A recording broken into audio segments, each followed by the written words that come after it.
Kwanza kabisa napenda kumshukuru Mwenyezi Mungu kwa sababu kila mchezaji wa Kitanzania na malengo ambayo lengo lake la kwanza kwamba kuitwa timu ya taifa, kwa sababu ukitoa malengo pia ni CV kubwa.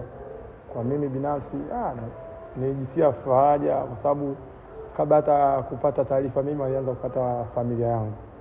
Wakati mimi nilikuwa niko Dar es Salaam nikifuatilia mambo yake na biashara zangu.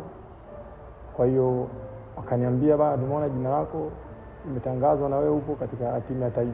Alikuwa ni mjomba wangu ambaye ndo alitulea, kwa sababu kutokana na sisi wazazi wetu wengine walishamtangulia. Kwa hiyo sikuamini mpaka nilipoingia tena mtandaoni, kwa sababu wakati ananiambia nilikuwa niko busy kidogo, kuna issue nilikuwa nafanya.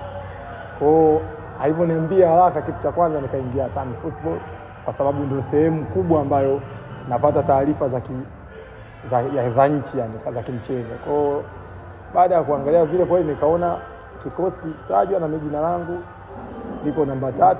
Kwa kweli nilimshukuru Mwenyezi Mungu, kwa sababu sisi ukiondoa mambo mengine yote ni watu wa ibada.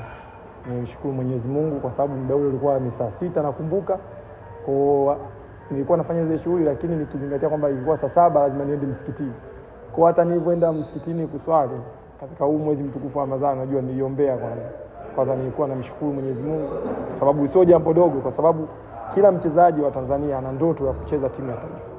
Kwa kuwa na mimi ilikuwa ni mara yangu ya kwanza, kwa nilikuwa na furaha zaidi yani ya kitu kingine chochote, wala sijawahi kupata furaha kama nilipata wakati huu na kufikia taarifa hizi.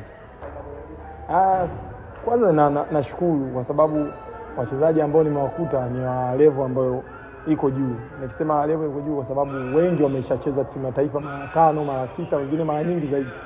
Kwa ni watu wazoefu, afu ukija kuangalia wametoka kufuzu mashindano makubwa ya AFCON.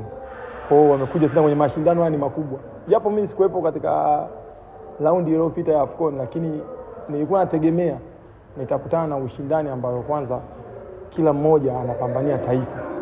Hilo ndio nilolikuta la kwanza. Cha pili, discipline.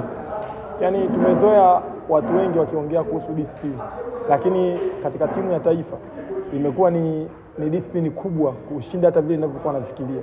Hicho ndio kilichonishangaza. Cha pili kilichonishangaza ni jinsi watu wanavyoishi kwa upendo. Kwa kweli ukiondoa timu zetu hizi za vilabu, huko wanaishi kwa upendo sana, kwa sababu wote wanajua lengo ambalo wameleta. Kwa mpaka leo tumefika hapa, viongozi, wachezaji, technical bench, yani tuko watu wako pamoja yani. Kwa hiyo mimi najifunza kitu ambacho nilikuwa sijui kama nitaweza nikakutana nacho, kwa sababu kwenye vilabu vyetu vingi discipline inakuwepo, lakini sio kali kama ninapokuwa huko timu ya taifa.